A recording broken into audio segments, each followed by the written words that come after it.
the vehicle, you're going to start off on the right hand side. We can have a tail light and a white light, which I presume is for reversing. Exhaust, one on each side. You'll see that they're coated to stop people from burning themselves. If it's asbestos or canvas, I'm not entirely sure, but it is woven material. It's basically a cloth.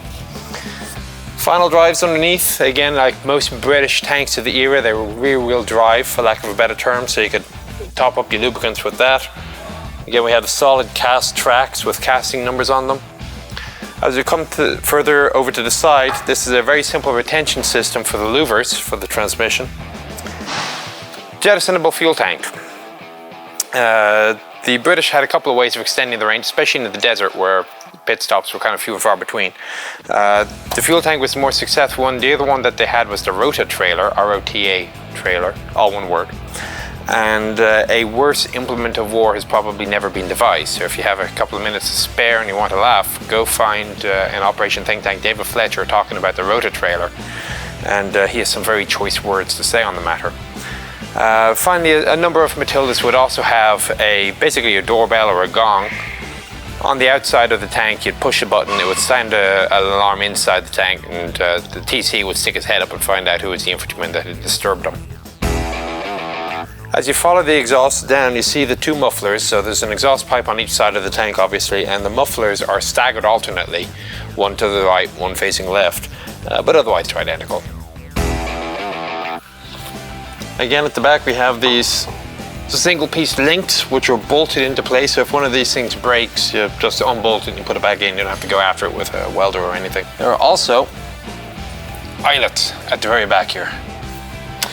And we have a pipe from the fuel tank, comes down and enters a feed at the rear hull. Now, unlike a lot of the Soviet tanks, which would have external fuel tanks that weren't directly fed, you would actually have to siphon the fuel in. The British fuel tank was part of the fuel system. Downside, it wasn't a quick release detach. You actually had to come around the back and take these off if you had to. Alright, so next thing we're going to do is hop on the back deck and we'll see if we can see what propels this thing along at its blistering top speed of 15 miles an hour. Well, I guess we used the mud chutes to get a foothold. The mud chutes were not particularly successful. The idea was that as the dirt is dragged up from the return of the track, the dirt would slide down the chutes. Now, it worked fine for sand. Unfortunately, the mud chutes did not shoot the mud very well. So it was always a bit of a flaw in the design. But it does seem to be a good foothold.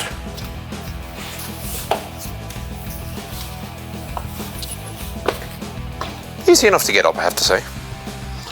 Alright, let's see if I can open up some of these things.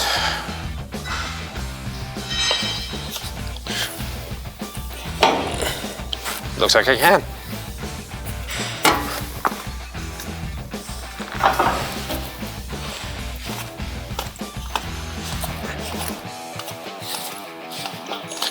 This is probably a two-man job. As a concession to the economic realities of the 30s and frankly also just to shorten the development time, it was decided to use the engine of a London double-decker bus. So it's a 6-cylinder diesel inline, and of course the one issue is that because the double-decker bus tends not to weigh quite as much as a tank, they put two of them in. So we have two engines. They're initially the AEC of 87 horsepower, and then later they went with Leylands of 95 apiece. The two engines side by side are connected through a system here to a single crankshaft all the way down in the middle here, directly underneath these two pipes which go to the transmission compartment. And of course the prop shaft goes to the transmission compartment as well. On each side we're going to see the two fuel tanks and the oil tanks. Oil tanks are here with what is the simplest dipstick you'll ever see in your life. That's it. Not even screwed into place. Fuel tanks again, one on each side. This is a pump for priming. You basically lift up and down and you start pumping some of the fuel in. To actually fill the tank, you lift up the louvers on each side, and I'll show you that now in a second after I get up. Diesel system, of course, there are no spark plugs. Carburetors, though, still to mix the air and the diesel.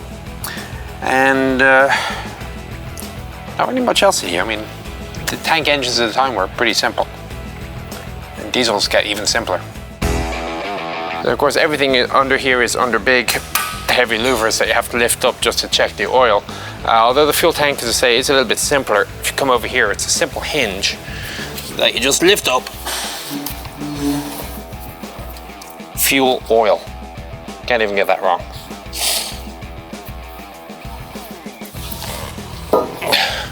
But it's still not light. Nothing on this tank is light. Crew comfort obviously wasn't a consideration back then. Hi everybody, meet Clay. He's one of the cameramen helping out here. Tankers. You may know him from the Upgrade Your Weapon video.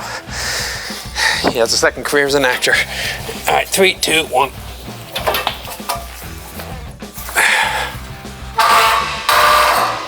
Thank you, sir. All right, so now we've got the thing opened up. We have a look at the cooling and transmission compartment.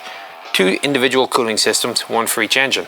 So you could argue that there's twice as much to go wrong, but you've also got the argument that, well, you can at least limp on one if you have to. Although if max speed was 15, I hate to imagine how slow a limp is. Fan underneath, driven mechanically. The transmission system, it's a pre-selector system. We'll have a look at that when we get to the driver's hole. And the steering is done by brakes. It's no neutral steer or anything fancy like that. And if you look at the brakes, they're actually sort of an external drum. That these are the brake pads themselves on the outside. And as you pull back the lever, it simply compresses the pads through the compression system here. And that's how you slow it down. It's about as simple a brake as you're gonna find. And you'll see the size of it, obviously, to hold the weight of the tank. From here it goes into the final drives and then to the sprocket wheels. If you want to know what gear the engine is from looking at it, they've actually been nice enough to mark with a pointer where the gear lever is right now. It's in neutral. I'm happy enough to say it was, considering this tank hasn't run in many years, it was surprisingly easy to open up, and now we get to put it back down again. If I can enlist the aid of my beautiful assistant one more time, Clay.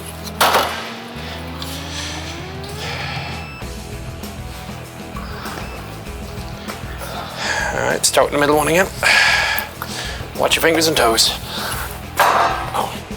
Hang on, no, we got 2. I can imagine doing this every day or every couple of hours of the day. That brings us to the end of the tour of how the machine works. Now, next part of the video, we're going to go in and have a look at how you make it work. So we'll see you at the next one.